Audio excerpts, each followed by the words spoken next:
Mema wakwaba edeba Attention TV eso. Yeni na yenim se Reverend Owusu Bempa ana sese na asem eda pono so a yetwitwa te se mentwe ma ye boni donko mi 55 cities oba na etwa bi ede ama akobɔ nkwan na ni na ene se fa Reverend Owusu Bempa ene Maame agrada nsensem ya aposifo ekoto hye ne so a wɔkye no kɔ aposi akacha nyoma bi a wɔyɛ no wɔkyiri ma kyerɛ sɛ wɔyɛ pa edi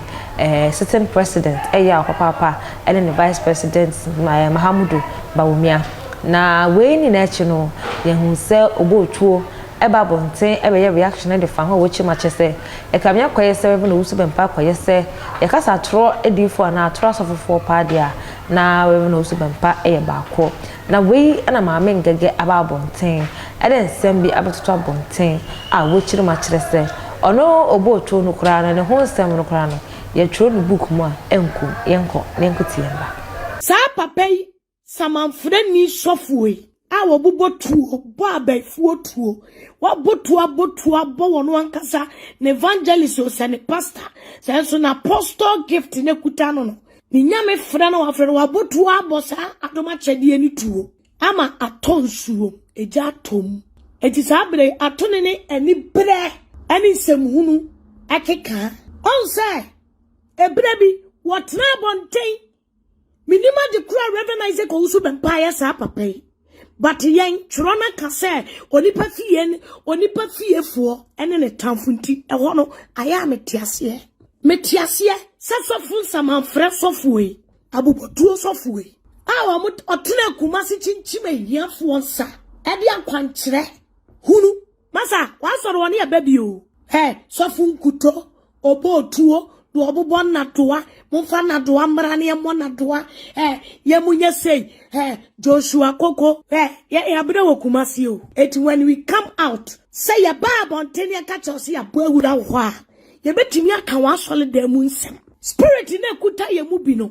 edi adanse se wo sofo Obotuo spirit ye kuta wo spirit ye friend samanfo spirit enya spirit papa ene mekire wo mo spirit ni prophet Owusu Bempa spirit ni kuta no enhia enu ntini bebrebe eno so yete ase but opesa wodi entro ebemu aha ena me metwa entro na kire wiase am ohun say you can play na woni atro ento ni paso so fun kuto wan we named it de wo ye name it computer mind wo de name it Obotuo samanfrefo sofo unya me spirit na tu mu anka abegina so ne dem afrefren samanfo samanfreni sofo samanfreni abubotuo sofo e ba se me ma wote ase sai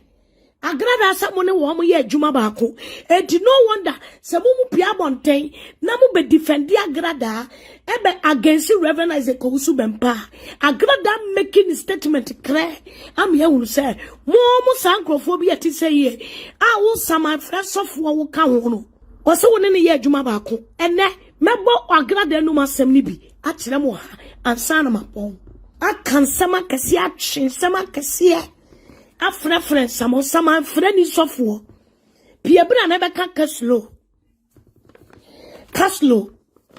enyum tununya wo wuye enyum tununya kotonsuo mu wuye yegusu peno Obotuo yan sankyerene samanfre sofo be fra kaslo saman ni entie ne ekoso e wo ponase piebra na be fra kaslo en saman sofo frefren samanfo what na COVID TV edin semunu akeka semunu ene na bobo onum nsem bi akira Osofo samanfre ni bra na beti yene amama ene yepuntu en azupoku opepo get me right so or P program. Therefore, I would like to explain myself in a P language so that people will get me right. So, like someone now, many Reverend Alupoku, I guess of Botuo, Ghana, Ubianesa. Na enura anajo kobo be 9 10 11 no. Ba mo ma mini video no. US Azaya. A friend say, "Ama, obi bo that didn't say that he says yes na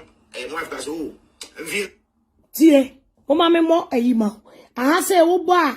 na me pe baby a no kase wono no onye social media suffer papa ye to me use Kofi TV a disrespect ye use ya disrespect ya bo so far is ko usu bempedi e to de bia de we describe so far is ko usu bempa but papa ye ka abrabo mu a umu abrabo bia nche reverend is ko usu bempa